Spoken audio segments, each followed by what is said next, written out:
96ရုပ်ရှင်ရဲ့ review ပါကမ်းခြေကိုရောက်ပြီးတဲ့နောက်မှာ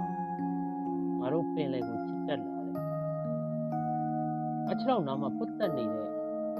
ကြောင်တကောင်ရဲ့ယူဆိုင်မှုကငါအတွက်လုံလောက်တဲ့ဘဝတစ်ခုပဲ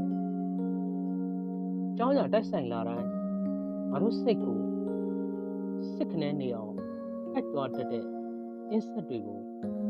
အမှတ်တရလို့ခေါ်တယ်ဆိုတော့ဆက်ရရဲ့ကြပြစာသားတပိုင်းတစ်စက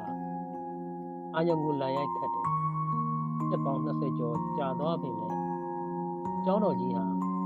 ရင်ကအတိုင်းပဲရင်တော့ကကျောင်းဆောင်ကြီးရင်တော့ကအခန်းနဲ့ရင်တော့ကထိုင်ကုန်လို့ပါပဲ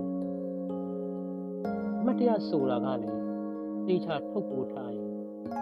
ဘယ်တော့မှမပုတ်ဆိုးတဲ့အရာတစ်ခုမဟုတ်ဘူးဂျာနူကျွန်တော်ရဲ့ဂျာနူကျောင်းကန်းတွင်းကလာမယ်ကျွန်တော်ဘဝရဲ့လင်းရောဘာနေကိုပုံပုံဖြစ်ပြီးလဲပတ်တယ်ဆိုကျွန်တော်ရဲ့နေ့စဉ်ဘဝဟာလေဂျာနူကိုပုံပုံဖြစ်ပြီးလဲပတ်ပါတယ်ဂျာနူရဲ့တခြင်းသာကျွန်တော်ရဲ့ရောင်ဂျာနူရဲ့အပြုံးဟာ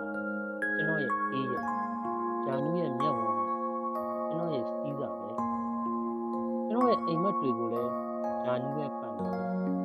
ကျွန်တော်တခုခုဖြစ်ပြီဆိုရင်ဆုံးတတိထားမိတဲ့သူကဂျာနူဖြစ်ပြီဂျာနူတခုခုဖြစ်ပြီဆိုရင်ဆုံးတတိထားမိတဲ့သူက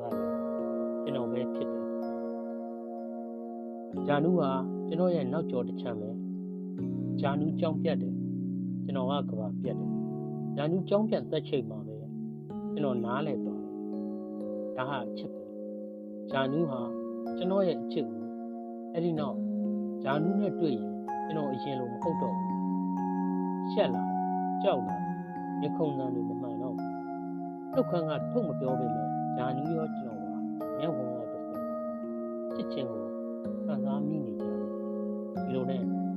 တောင်ဝပွဲတွေပြီးတော့နေရာဒီလမ်းခွဲရောက်လာတယ်ကျွန်တော်ရဲ့အင်ကြီးဖြူလေးကိုပြင်ရည်တွေနဲ့ဖြန်းပြီးဂျာနူကမှားတယ်အမေးလိုက်နေတော့တယ်အကျမရဲ့ရက်ချက်တွေကြောင့်လူလူလိမ့်လိမ့်ခံစားခဲ့ရပေမဲ့ကျွန်တော်ကဘာဟာဂျာနူကြောင့်ခုထိလက်ပတ်နေရောပါနှစ်ပေါင်း20ကျော်ကြာသွားပေမဲ့ဂျာနူရဲ့လက်ပွားလေးကိုကျွန်တော်နှလုံးသားကပတ်မိနေစေနှလုံးသွင်းများလည်းရက်တက်သွားပြီချစ်နေမယ်ဆိုတဲ့ရက်မြတောင်းရဲ့တန်ကနားထဲတိုးဝင်လာကာလာပါတဲ့ကျောင်းသူလေးကနာမည်မမေ့ခဲ့ဂျာနူးသာကျွန်တော်ကိုတွေ့ခဲ့ကျွန်တော်သာကျောင်းတော့ချစ်တယ်တောင်းပြန်ဆက်ကြလာတစ်ခုခုဂျာနူးနဲ့ပေါင်းရနေတာစိတ်ကိုပြင်မရပဲအမှန်နဲ့ချစ်ချင်းမြတ်တာခမ်းနားတဲ့အမတ်တရားကိုကြောင့်ဒီဝါမှာဂျာနူးနဲ့စုံတွေ့ခွင့်ရတာလို့တစ်ခုနဲ့